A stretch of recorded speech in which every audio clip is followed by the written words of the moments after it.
Guys, now this problem is very similar to the previous problem, but the only difference is that in the previous problem they had not given the coefficient of fluctuation of speed. You are fine. Sorry, they are given the coefficient of fluctuation of speed, and you are asked to find out what? Huh? Mass of the flywheel. Now in the previous problem, none already defined. You found out, so they are given this coefficient of fluctuation of, sorry, they are not given the coefficient of fluctuation of speed, but they are given the mass of the flywheel, but here in this problem, you will see that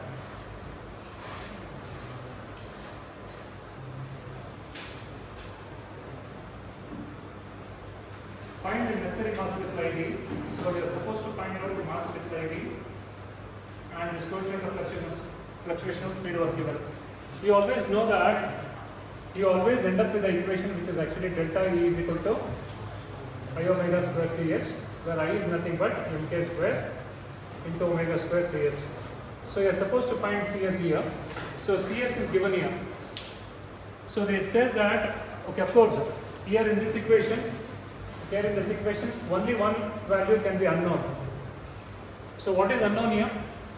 Find the necessary mass of the flywheel. This has to be found out. Everything has to be known to us. Okay. Now, here it says that the turning moment diagram of a multi-cylinder engine has been drawn to a scale, and 1 mm vertically, 1 mm in this direction, 1 mm in this direction, 1 mm in this direction is equal to how much? 600 Newton meter, and 1 mm in the horizontal direction, 1 mm in the horizontal direction is equal to 3 degrees. So 3 degrees. So each 1 mm square area, now whether it goes like this, each 1 mm square area is the product of 600 Newton meter into 3 degree. So 3 degree is actually 3 by 180.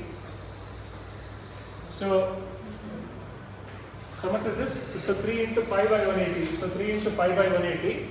So you know that 180 degree is pi. So 3 degree is how much? So if you want this, so then you have to cross multiply. If you want this, then it is pi into 3 divided by 180. So you do this. So if you want how much for 3 degrees, so much of radians. So this is radians. So this is radians and this is degrees. This is degrees. This is radians. So for 180 degree it is pi. For 3 degree how much? So you now you cross multiply, you get it as 3 pi by 180. So 3 pi by 180 multiplied by 600 Newton meter is the area for 1 mm square of material. So you found out this. And here the intercepted areas between the output torque curve and the mean resistance line. So output torque and the mean resistance line taken in order from the left hand side end. So they are referring to this. So they are referring to this square, and in this diagram now, can this be seen? It can be seen in the video. Okay, so they are referring to this areas. So the intercepted areas between the output torque. It is the output torque with respect to what? With the mean resistance line. This is the mean resistance line. This is the mean resistance line. That is the output torque. Now the areas are like this. It is 52.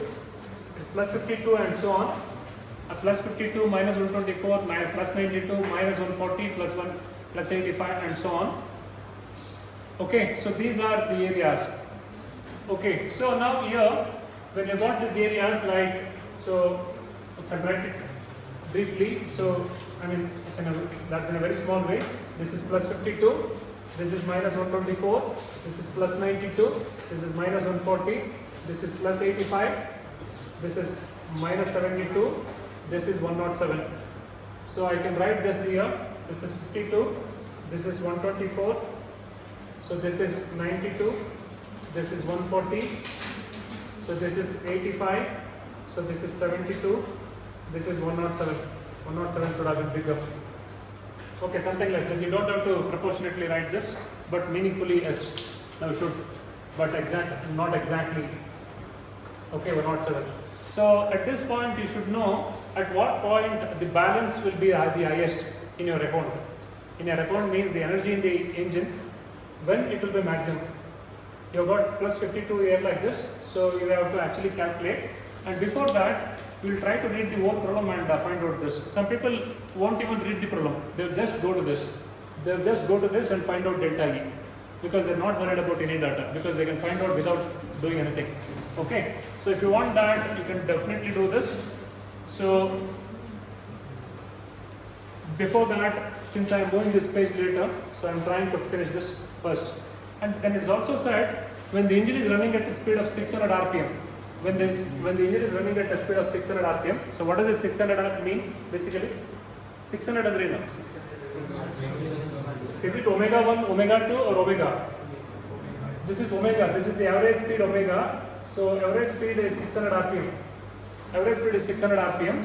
And when the engine is running at a speed of 600 rpm, if the total fluctuation of the speed is not to exceed plus or minus 1.5% of the mean speed. So that means for every 100 it can actually go 1.5 extra. Okay.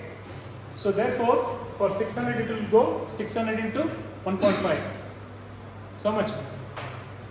So sorry, 6 times extra, which means it is 9. So it will become 609 rpm. It will become 591 rpm, like that. So if you, and also you know that, so this is omega, this is omega 1. So this is omega. Omega 1 will be equal to omega.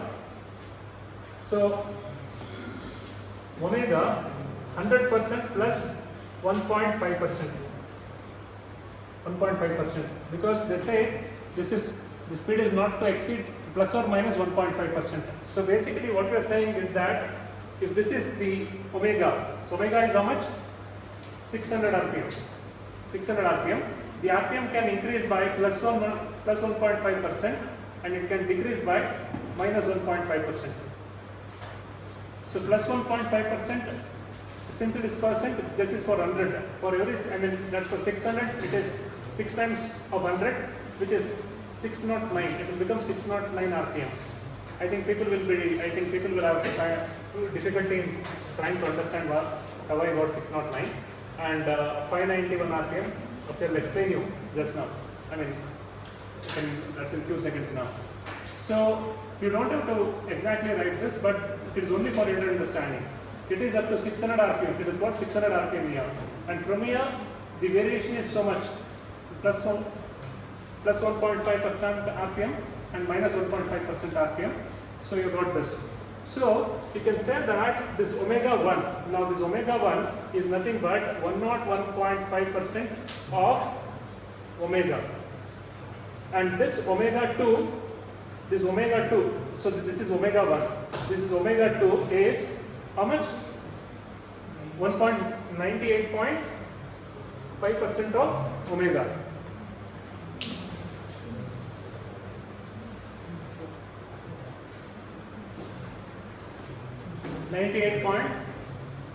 .5% of omega.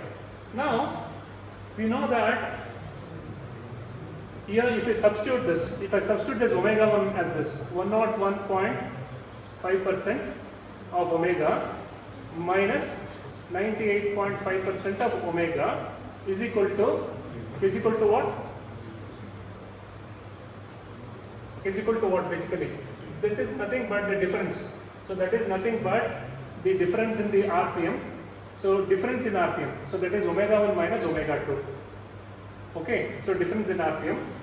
So that is delta. That's not coefficient of fluctuation of speed. That is just fluctuation of speed. Fluctuation of speed. So if you want this coefficient of fluctuation of speed, then you need to substitute this. You need to substitute here. Suppose if you substitute here, then what do you get here?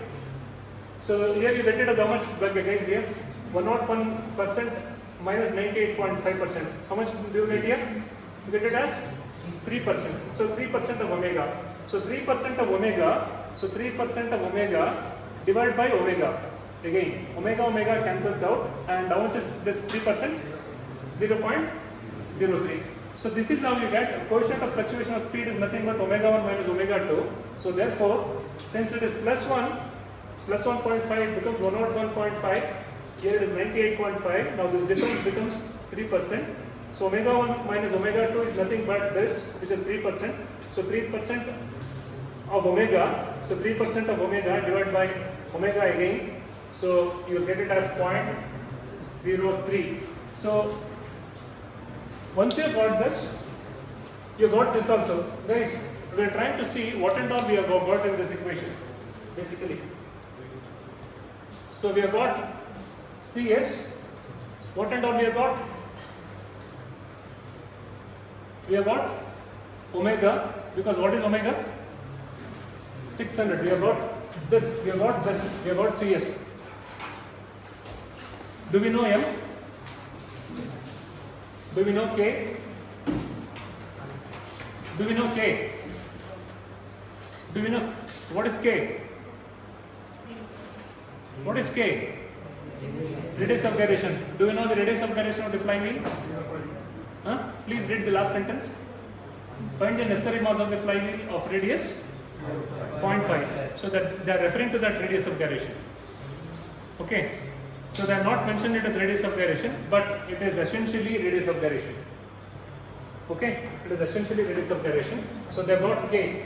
So now what and all you got? You have found out CS. You know what is omega. You know what is K.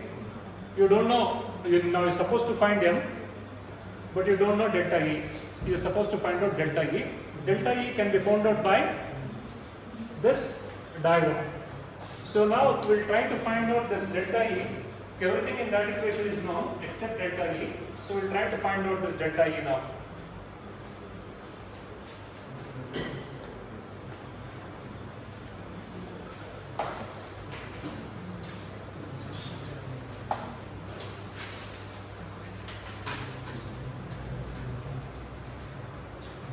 Okay. Now what is delta E basically? Delta E is E max minus E minimum. Where do you get the E max here? This is E. Okay. So at the beginning we call this as E. Once it actually goes and once it is at B, it becomes what? E plus 52.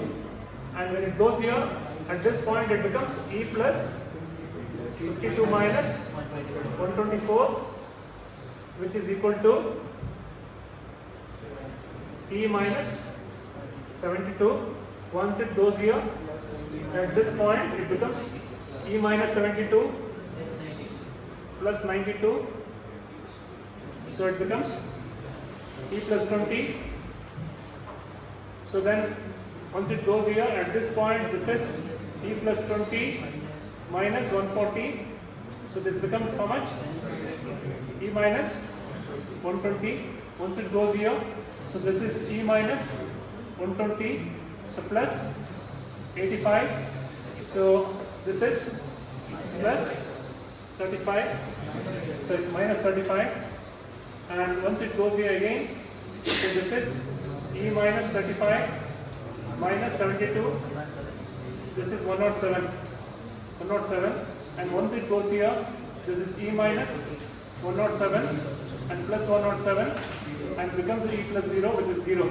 Guys, if you have done something wrong here, will not get 0. It is almost like it is warning you at the end if it is, I suppose, if you have gone wrong. Okay, so you got this. Now out of this at every point A, B, C, D, E, F, G, H, here, out of this, where did you have the maximum energy? Where did you have the minimum energy to find out delta E? Where did you have the maximum? You can see here, this was the, usually in most of the problems, the first will be the maximum. E plus 52 is the maximum, and you need to find out the minimum here. So, is there anything less than minus 120 here? It is minus 35, it is minus 107, it is minus 72. So, the lowest value is E minus 120. So, you got this E minus 120. So, therefore, once you got this, then you can definitely find out delta E. So, delta E can be found out.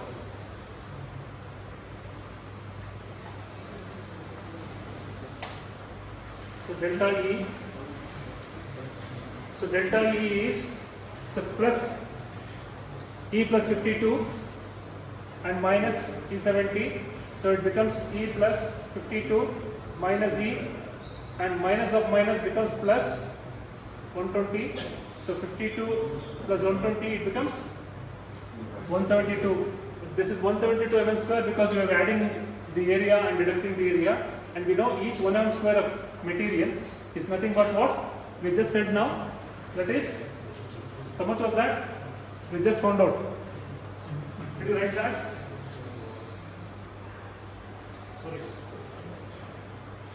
So what is the value? So we wrote this as, so 3 degree. So 3 degree is actually 3 into pi by 180, which is pi by 60. Pi by 60 into 600. So how much is this? 600 divided by 60 is 10. Pi is 3.14. It becomes 31.4. So this multiplied by this 1 mm square. This is 1 mm on the x-axis. This is 1 mm on the y-axis. It becomes a square. This area is nothing but 600 Newton meter into pi by 60. So this is 10 times. So this becomes 3.14 Newton meter for every 1 mm square of area. For every 1 mm square of area. But we have got at the end that the values, the delta E is nothing but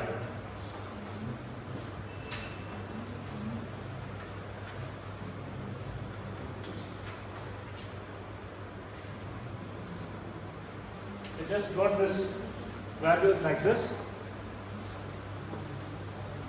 So you got this values here, which is 172 mm square, but we know that 172 mm square. So mm square, 1 mm square is nothing but 3.14 into 10, which becomes 31.4 Newton meter. So 31.42. Now to be precise with the value, so it is 31.42 here into 172. So it becomes so much. So this is actually what? This is delta E. Guys, what else you want in the equation? You got the values for everything. You got values for everything, delta E, K, W square, CS and everything. You just need to rearrange the equation and find out the mass. So let us see before, I think people suddenly get the answer as kg. People will be worried, where did this kg come up? So just have a check. Just have a check here.